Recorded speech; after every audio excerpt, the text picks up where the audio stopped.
اور مرنے کا وقت متعین نہیں، اپنی سوچ اور فکر سے نہیں جانا، اپنے وقت سے نہیں جانا۔ اے لوگو، ذرا ساری سوچ کو ہٹا کر اس بیان میں ذرا گم ہو جائیے کہ جو میں کہہ رہا ہوں، سوچئے کہ میں کہاں ہوں، کیوں آیا اور کہاں جانا ہے، میری منزل کیا، میری سمت کیا، میرے آنے کا مقصد کیا، میری تخلیق کی وجہ کیا ہے۔ کیا میں کمانے آیا ہوں؟ کیا میں مکان بنانے آیا؟ کیا میں بیٹا بیٹی کا نکاح کرنے آیا؟ کیا پوتا پوتی کا عقیقہ کرنے آیا؟ کیا میں NB میڈیا یوٹیوب چینل کو ضرور سبسکرائب کریں۔ اور بحیثیت نائب امیر شریعت اللہ تعالیٰ نے ان کو خدمت کا موقع عطا فرمایا ہے۔ آپ کو معلوم ہے اللہ تعالیٰ نے حضرت کو بڑے علم و کمالات سے نوازا ہے۔ ایشیا کی عظیم درسگاہ دارالعلوم دیوبند وقف کے جلیل القدر استاد ہیں اور اپنے وقت کے بڑے نباس عالم دین مفکر اسلام حضرت مولانا سید محمد ولی رحمانی نظر اللہ برکتہ کے منتخب کردہ آپ کے مرمہ نظر اور آپ کے معتمد علیہ شخصیت کے مالک ہمارے نائب امیر شریعت ہیں، اور ہم سبوں کو بجا طور پر فخر ہے کہ اللہ تعالیٰ نے ہمارے اس خطہ سیمانچل کو اس دولت سے نوازا ہے اور اس گوہر نایاب سے نوازا ہے۔ اللہ حضرت کو لمبی عمر عطا فرمائے، صحت و سلامتی کے ساتھ دین کی خدمت کا موقع عطا فرمائے، جو موقع دیا ہے اللہ اس کو بخوبی نبھانے کی توفیق عطا فرمائے۔ ہم بہت ہی ادب و احترام کے ساتھ نائب امیر شریعت حضرت مولانا شمشاد صاحب رحمانی دامت برکاتہم العالیہ سے دست بستہ گزارش کرتے ہیں کہ تشریف لائیں اور اپنے صدارتی کلمات سے اور خطاب سے ہم سبوں کا نوازیں۔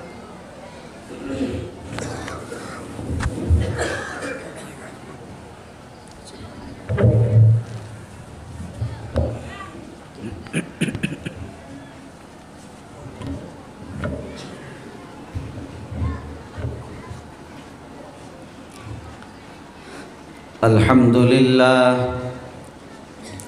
لله نحمده ونستعينه ونستغفره ونؤمن به ونتوكل عليه ونعوذ بالله من شرور أنفسنا ومن سيئات أعمالنا، من يهده الله فلا مضل له ومن يضلله فلا هادي له، ونشهد أن لا إله إلا الله وحده لا شريك له، ونشهد أن سيدنا وسندنا وحبيبنا وشفيعنا ومولانا محمدا عبده ورسوله۔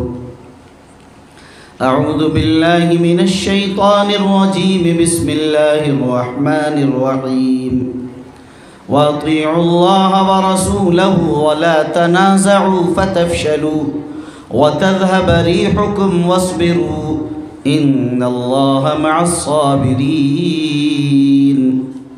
صدق الله العظيم۔ اسٹیج پر رونق افروز نہایت ہی معزز، موقر اور محترم علماء کرام، دانشوران عظام، ہرپور اور مضافات سے تشریف لائے ہوئے معزز مہمانان عظام، بزرگوں اور دینی بھائیوں، مغرب کی نماز کے بعد سے مسلسل آپ حضرات آج کے اس اصلاح معاشرہ کے اجلاس کو سن رہے ہیں اور بڑے ہی قیمتی اور بہت ہی پرمغز خطاب سے مستفیض ہو رہے ہیں۔ ابھی آپ نے حضرت مولانا مفتی محمد اطہر القاسمی صاحب دامت برکاتہم العالیہ نائب صدر جمعیت علماء بہار کا خطاب سنا اور بہت ہی درد انگیز اور معاشرے کی اصلاح سے متعلق، خاص طور پر نکاح و جہیز اور بارات سے متعلق آپ حضرات نے عہد و پیمان کیا۔ دعا کیجئے کہ اللہ تعالی ہمیں اور آپ کو اس عہد پر باقی اور قائم و دائم رکھے۔ ابھی آپ نے حضرت مولانا مفتی نعیم الدین صاحب دامت برکاتہ، حضرت مولانا مفتی دلشاد نعمانی صاحب مدظ اللہ، حضرت مولانا اعجاز صاحب اور دیگر بہت سے معزز علماء کرام کے بیانات سے مستفیض ہوئے۔ سب کا نتیجہ، نچوڑ اور خلاصہ وہی ہے کہ معاشرے کو پاکیزہ، بابرکت اور شرعی زندگی گزارنے والے افراد پر مشتمل یہ کیسے معاشرہ بنے، ظاہر ہے اسی کے مختلف اجزاء پر بات ہوتی رہی ہے۔ سب سے پہلے میں حق جل مجدہ کا شکر گزار ہوں، اور پھر اس اجلاس کے تمام ہی منتظمین، مخلصین اور معاونین کا شکر گزار ہوں، خاص طور پر جن حضرات نے مجھے دعوت دی، اس میں ہمارے آپ کے ہر دل عزیز مکھیا آفتاب صاحب اور ہمارے جاوید باؤ اور ان کے بھائی افتخار صاحب اور بھائی امتیاز صاحب، ماسٹر سجاد صاحب، یہ حضرات 2 ماہ قبل مجلس درود شریف میں مجھ سے ملے، اور بھی کچھ احباب تھے، اور مجھ سے عرض کیا کہ ہرپور میں ایک پروگرام چاہتے ہیں، تو میں نے کہا کہ بھائی کر لیجئے، میں تو ابھی مشغول ہوں۔ تو انہوں نے کہا کہ نہیں، آپ کا رہنا ضروری، جب تاریخ دیں گے جب ہی کریں گے۔ میرے خیال میں یہ 2 ماہ قبل یا 3 ماہ قبل کی بات ہے، یہ ستمبر میں یا اگست میں بات ہوئی۔ تو ظاہر ہے کہ میں نے کہا کہ چلیے ٹھیک ہے، انشاءاللہ ایک نظام بناتے ہیں، اور اللہ نے آج یہ موقع دیا اور حاضر ہوا۔ تو یہاں آ کر محسوس ہوا کہ مجھے آنا چاہیے تھا، اور میں صحیح جگہ پر آیا، یہاں ضرورت تھی آنے کی۔ میں اس کی تشریح کروں گا کہ کیوں ضرورت تھی اپنی بات میں۔ اسی طرح سے یہاں جو اجلاس ہو رہا ہے، آپ جسے دیکھ رہے ہیں، اور جس نظام کے ساتھ اسے آپ دیکھ رہے ہیں کہ مرتب کیا، ابھی ہمارے عزیز مولانا آصف اقبال صاحب نے جس انداز سے کلمات پیش کیے کہ 5 منٹ پیش کرنا تو 5 ہی منٹ پیش کیا۔ آپ نظم و نسق کو دیکھ رہے ہوں گے اور سلیقہ مندی کو، کہ بات جو بھی کر رہے ہیں خطباء اور مقررین، وہ موضوع کی مناسبت سے کر رہے ہیں، اور وہ بات کر رہے ہیں تو وقت کے لحاظ سے کر رہے ہیں۔ یہ زندگی میں ایک بڑا ڈسپلن، اور کہہ لیجئے کہ زندگی کو منظم رکھنے کے لیے ایک بڑی اہم چیز ہے کہ ہم وقت کی قیمت کو سمجھیں اور اس کی پابندی کا خیال کریں۔ یہ بہت بڑی چیز ہے۔ ہم سمجھتے ہیں کہ اس مجلس کو، اس پروگرام سے وقت کی پابندی، اس کی اہمیت، اس کی قیمت، اس کا لحاظ، یہ سب چیزیں سیکھنا چاہیے اس مجلس سے۔ اور میں یہ بھی سمجھتا ہوں کہ شاید ہرپور سے یہ ایک نظام ماشاءاللہ جو آپ لوگ اطراف میں لے جا رہے ہیں، اس نظام کو بھی لے کر جائیں کہ جلسے 10 بجے تک مکمل ہو جائیں۔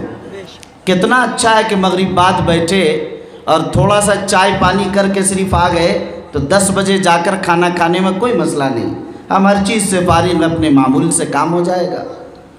ابھی میں ترکیلی بھی رفیق گرامی قدر حضرت مولانا مفتی اطہر القاسمی صاحب کی دعوت پر گیا تھا، تو وہاں بھی انہوں نے ایک نظام رکھا تھا کہ 11 بجے پہلی نشست کی دعا ہو جائے گی۔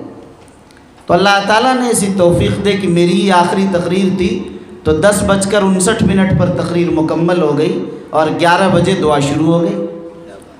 یہاں بھی 10 بجے کا نظام ہے کہ 10 بجے ختم ہونا ہے، تو ہمیں چاہیے کہ 9:59 پر بات پوری ہو جائے اور 10 بجے دعا ہو جائے، پھر ہم لوگ اپنے نظام کے ساتھ چلے جائیں۔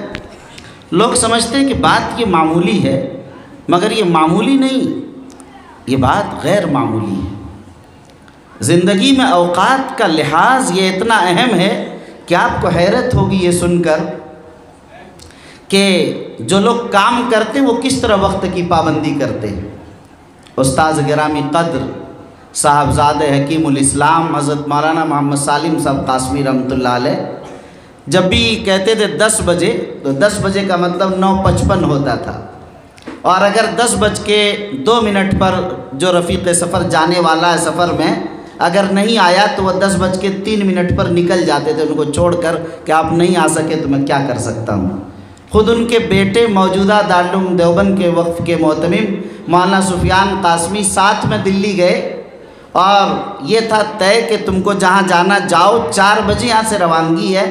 بھیڑ میں جام میں ان کو 4:05 ہو گیا تو والد گرامی قدر مولانا سالم صاحب نکل چکے تھے ان کو چھوڑ کر دلی میں۔ زندگی میں اوقات کی پابندی کا نظام اس طرح سے جب رکھا جاتا ہے تو پھر بات بنتی ہے اور پھر کام ہوتا ہے۔ انگلینڈ وغیرہ میں ہم لوگ کا جانا ہوتا دیکھا، وہاں ٹرینوں کے نمبر اور نام نہیں ہوتے ہیں، وہاں ٹرینوں کا وقت ہوتا، 9:15 کی ٹرین، 9:17 کی ٹرین، 10:55 کی ٹرین، ٹرین کا نام نہیں ہوتا۔ جو لوگ جاتے ہیں باہر وہ جانیں گے، بتائیں گے۔ خود امریکہ میں بھی، یورپ کے تمام ملکوں میں میٹرو ٹرینیں جو چلتی ہیں اس کا نمبر نہیں ہوتا ٹرین کا، یا نام نہیں ہوتا ہے، کہاں سے کہاں جائے گی یہ نہیں، اس کا اصل ہوتا ہے ٹائمنگ سے ہی کہ 9:17 کی ٹرین، 10:12 کی ٹرین، وہ 10:12 ہی پر اس کو کھلنا ہے۔ اور جب پہنچنے کا ٹائم ہے، اگر کہیں پر ارائیول ہے، پہنچنے کا وقت ہے 8:40 تو وہ 8:41 نہیں ہوگی، کبھی ہو گئی 41:42 ہو گئی، اگر 45 ہو گئی تو آپ کو حیرت ہوگی کہ تمام کے جتنے مسافر ہیں ایک ایک سے وہاں اسٹیشن ماسٹر معافی مانگتا ہے، معافی مانگتا کھڑے ہو کر اسٹیشن ماسٹر فوراً پلیٹ فارم پر پہنچیں گے اور ایک ایک سے سوری کرتے رہیں گے، ایک ایک پیسنجر سے۔ اگر 5 منٹ تاخیر ہو گئی اور اگر 15 منٹ تاخیر ہو گئی، پورے یورپ کا یہ نظام ہے، پھر سارے لوگوں کا کرایہ واپس کر دیا جاتا ہے۔ آپ سمجھیے کہ وقت اسے کہتے ہیں۔ ہم مسلمان ہیں، بڑی اچھی بات ہے، لیکن جو نظام ہمارے یہاں تھا وہ غیروں نے لیا، اس لیے وہ ترقی کر رہے ہیں کہ ایک چیز، چھوٹی چھوٹی چیزیں ان کے یہاں چلی گئیں، اسی بنیاد پر وہ ترقی کر رہے ہیں۔ تو بہرحال آج اس اجلاس کو اس حوالے سے ہمیں ایک مثالی اجلاس سمجھنا چاہیے اور مبارکباد پیش کرنا چاہیے اس اجلاس کے تمام منتظمین کو کہ ان حضرات نے اس اجلاس کے لیے الحمدللہ جو نظام الاوقات بنایا اس پر وہ چل رہے ہیں، ایک پورے علاقے کو ایک نظام دے رہے ہیں کہ ہم وقت کی پابندی کس طرح کر سکتے ہیں، اور ہمیں وقت کی پابندی کر کے ہی ہم کسی مقصد اور ہدف کو حاصل کر سکیں گے۔ دیکھیے بات تو تقریباً سب آ چکی ہے، مجھے چند منٹ میں 2-3 باتیں عرض کرنی ہیں۔ ایک بات تو مجھے یہ عرض کرنی ہے کہ میرے بھائیوں، ہم اور آپ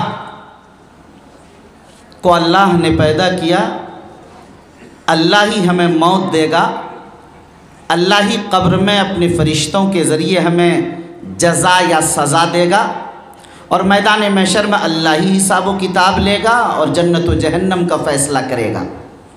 یہ جانتے ہیں آپ لوگ؟ یہ اس پر عقیدہ ہے آپ حضرات کا؟ ماشاءاللہ۔ اللہ نے جو ہمیں پیدا کیا وہی موت دے گا۔